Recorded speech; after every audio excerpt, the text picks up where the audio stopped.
আমরা আর্মির শক্তি দেখানোর কোনো জায়গাতেই নেই, আমরা দেখাবোই না, কোনো প্রশ্নই আসে না। এই বাংলাদেশের সেনা ট্যাঙ্ক দেখাচ্ছেন, ভারতবর্ষের মেকানাইজ ইনফ্যান্ট্রি আর আর্টিলারির কাছে কি আছে সেটা আমার মনে হয় বাংলাদেশের দীপাঞ্জন সেনা বাবু, নায়করা আমার জানে। যতটা ক্ষুদ্র অভিজ্ঞতা আপনার, মানে আপনাকে এই জায়গায় যে ট্যাঙ্কের যে ভিজুয়ালগুলো, যেগুলো আমি বলবো একবার দেখাতে, সেই যে যেখানে যে ট্যাঙ্কগুলো দেখা যাচ্ছে না, যে ট্যাঙ্কগুলো দেখা যাচ্ছে, এই ট্যাঙ্কগুলো আমার মনে হয়, আমি জানি না দীপাঞ্জন বাবু আপনি আমাকে কারেক্ট করবেন বা আপনি এটা নিয়ে একটু ব্যাখ্যা দেবেন, এই ট্যাঙ্কগুলো বেশি দিন কাজই করতে পারবে না, এগুলো জাস্ট ফর শো। মানে এগুলো নিয়ে যুদ্ধ করা অসম্ভব, এগুলো নিয়ে টিকে থাকা অসম্ভব, এ আমাদের মানে হাউজার দিয়ে এটা উড়িয়ে দেওয়া যাবে। হ্যাঁ, আপনি দেখুন ভারত বাংলাদেশ যদি আপনি সীমান্তটা দেখেন, এটাতে প্রচুর নদী নালা জলাশয় জলভূমি রয়েছে, এবং সেখানে আপনার অ্যাম্ফিবিয়ান ট্যাঙ্ক যেগুলো, সেগুলো ছাড়া তো কোনো উপায় নেই। এই ট্যাঙ্ক তো জলের মধ্যে, মানে নদীর মধ্যে নামলে উঠতে পারবে না পারবে নদী না, থেকে, কারণ আর এগুলো ধোঁয়া সব। বেরোচ্ছে পেছন দিয়ে। ওই যে হ্যাঁ, কেমোফ্ল্যাজ এগুলো করে রেখেছে, কেমোফ্ল্যাজ করে লাভটা কি? ধোঁয়া দিয়ে তো সব বোঝা যাবে, তাই না? এগুলো 71 সালের যুদ্ধের ওই খান সেনারা যে ট্যাঙ্ক গুলো ছেড়ে গেছিল, সেগুলো একটু গাছের ডালপালা দিয়ে সাজিয়েছে। এটা বাংলাদেশের স্বাধীনতা দিবসে আমাদের যেমন রিপাবলিক ডে প্যারেড হয়, তাহলে ঠিক আছে নিয়ে ঘোরাতে পারলে নাকি? আপনি আমাদের মেকানাইজ ইনফ্যান্ট্রি বা আর্টিলারির কি স্ট্রেংথ সেটা তো আমরা জানি।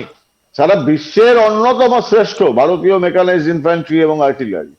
তো সেখানে এই সমস্ত ওই ধুলো উড়িয়ে যেগুলো, মাফ করবেন আমি হেসে ফেলছি, কারণ এগুলো দেখলে হাসি ছাড়া আর কিছু বলা যায় না। এইগুলো নিয়ে যদি বাংলাদেশ যুদ্ধ করার চেষ্টা করে বা স্বপ্ন দেখে, আমার সম্পূর্ণ সহানুভূতি রইল, সহমর্মিতা রইল বাংলাদেশের সেনাবাহিনীর জন্য। এবং দেখুন, এটা সব থেকে বেশি ভালো বোঝে কিন্তু জেনারেল ওয়াকারুজ্জামান, যার জন্য উনি কিন্তু বারবার একটাই কথা বলছেন যে ভারতের সঙ্গে আমরা বৈরিতা করতে চাই না, ভারতকে ডিস্টার্ব করতে চাই না, কারণ উনি বাস্তবটা তো বোঝেন। মোহাম্মদ ইউনূস তার সন্ত্রাসবাদী প্রভুদের খুশি করার জন্য এই সমস্ত হুঙ্কার দেওয়াচ্ছে লোকজনকে দিয়ে, কিন্তু ওয়াকারুজ্জামান বোঝেন। এবং যারা ভারত বাংলাদেশের এই সীমান্ত সংঘর্ষ নিয়ে ফ্ল্যাগ মিটিং এ আসছেন, বিজিবির যে সিনিয়ররা, যে ভারতের যে আইজি ডিআইজি লেভেলে যারা ফ্ল্যাগ অফিসার, ফ্ল্যাগ মিটিং এর জন্য যেটা বলা হয়, তারা তো বোঝেন। তার জন্য দেখবেন আপনি বিএসএফ এর যে অফিসার আইজি, তিনিও কালকে মিটিং এর পরে বলেছেন যে সম্পূর্ণ সৌহার্দ্যপূর্ণ পরিস্থিতিতে আলোচনা হচ্ছে, কারণ ওরা তো জানে যে বাংলাদেশ কোথায়, ভারত কোথায়। ওখান থেকে মিটিং থেকে বেরিয়ে বাংলাদেশ কি বলবে যে না আমরা বিএসএফ কে দেখে নেব?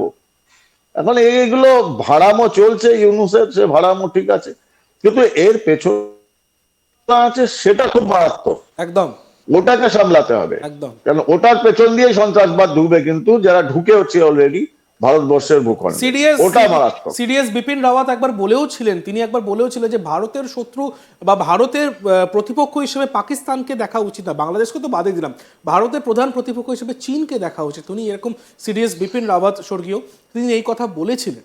এবং শুধু তাই না দীপাঞ্জন বাবু, এই জায়গায় একটা বিষয় আমি একটু পরিষ্কার করতে চাইবো, কারণ আমরা সাধারণ দর্শক যারা দেখছেন বা আমরা যারা সিভিলিয়ান পিপল, তাদের কাছে একটা বিষয়, যখন যারা গরু পাচার করতে আসে বা যারা গরু পাচার করে, যেমন ত্রিপুরার একটা ভিজ আমরা দেখেছিলাম কয়েকদিন আগেই, যে সেখানে বিএসএফ এর সঙ্গে একটা, মানে বিএসএফ খুব ধৈর্য দেখিয়েছে সেই জায়গায়, সেখানে বিএসএফ অ্যাকশন নিতেই পারতো, কিন্তু বিএসএফ ধৈর্য দেখিয়েছে সেই জায়গায়।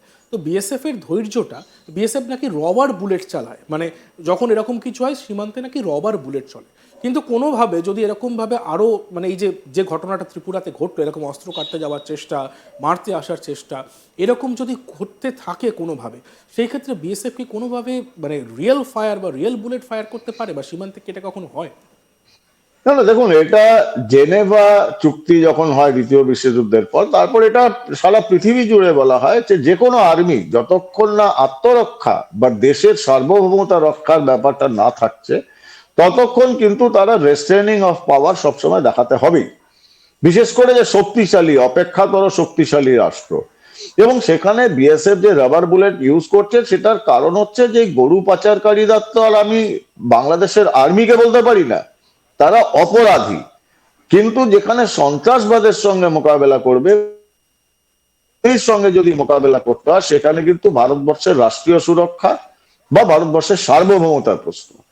সেখানে আমাদের বুলেট কিন্তু প্রপারলি কথা বলবে, এবং আমাদের বুলেট কিন্তু গোলাপ ফুলের মালা দেওয়ার জন্য বা রসগোল্লা খাওয়ানোর জন্য যাবে না। সেখানে আমাদের বুলেট ওদের ওই 72 হুড়ি পড়ির কাছে পৌঁছে দেওয়ার জন্য যাবে, এবং সেটাতে আমরা সম্পূর্ণ সক্ষম এবং আত্মবিশ্বাসী। যদি ওদের আস্বাদ নিতে হয় ভারতীয় বুলেটের, ভারতবর্ষের জমিতে ঢুকে দেখাক। আর ওই চোরাচালানকারী, গরু পাচারকারী, ওদের তো আমরা আপনাপি দেখে নেবো, ওদের জন্য আমাদের কাছে ডান্ডাই আছে, সেটাই এনাফ। ওদের জন্য গুলির দরকার নেই, এবং আমরা জানি, আমরা করছিও, আমরা জানি কি করে ট্যাকেল করতে হয়। যে সমস্ত অস্ত্র নিয়ে আমাদেরকে চোখ দেখাচ্ছে, সেই সমস্ত অস্ত্রগুলো কবেকার জানেন? সেই দ্বিতীয় বিশ্বযুদ্ধের সময়কার, মানে সেই 1944-45 সেই সময়কার অস্ত্রশস্ত্র নিয়ে বাংলাদেশ বাড়াবাড়ি করছে। এই বিষয়ে আমরা বিস্তারিত আলোচনা করব আমাদের সঙ্গে যিনি জুড়েছেন তার সাথে। তার পরিচয় দেওয়ার আগে আমি প্রথমে যে বিষয়টা আসবো, অস্ত্রগুলোকে আপনাকে একবার দেখাই, যে কথা না বাড়িয়ে একবার ভিজুয়ালগুলো দেখুন যে বাংলাদেশ ঠিক কোন কোন অস্ত্র নিয়ে আমাদের সঙ্গে মোকাবিলা করার চেষ্টা করছেন। এই যে দেখছেন, বাঁশের ঠেকো দিয়ে রেখেছে, বাঁশের ঠেকো দিয়ে রেখেছে লাইট মেশিন গান, মাটির ঢিবি খুঁড়ে রয়েছে, মানে যে লাইট মেশিন গানের ছবিগুলো আপনাদেরকে দেখাচ্ছি, সেই লাইট মেশিন গানের ছবিটা দেখুন। এই দেখুন, এই যে ছবিটা আছে, সেই ছবিটাতে যে বন্দুকটা দেখতে পাচ্ছেন, এই বন্দুকটা 1944 সাল এবং 1960, এই জায়গাটা থেকে আমি বলবো পিসিআরকে দাঁড় করাতে, এই যে বন্দুকটা আপনি দেখতে পাচ্ছেন, এই বন্দুকটা হচ্ছে 1960 সালের পর তার কোনো প্রোডাকশন হয়নি। এই বন্দুকটা দ্বিতীয় বিশ্বযুদ্ধের সময়কার বন্দুক। সেই বন্দুক নিয়ে ভারতের দিকে লক্ষ্য দিচ্ছে বাংলাদেশ, ভারতের দিকে তাকাচ্ছে বাংলাদেশ, ভারতকে হুমকি দিচ্ছে বাংলাদেশ। মানে তাদের যে খোল নলছে কি, তাদের কঙ্কালসার চেহারাটা কি সেনাবাহিনীর, এই বন্দুকগুলো স্পষ্ট। আমি তো বলতেই পারি, কাশ্মীরে যারা আসে না আমাদের সঙ্গে লড়াই করতে, তাদের কাছে এর থেকে আরো ভালো স্বয়ংক্রিয় অস্ত্র রয়েছে, তাদেরকে আমরা ঠান্ডা করে দিয়েছি, আর বাংলাদেশ তো কোন ছাড়।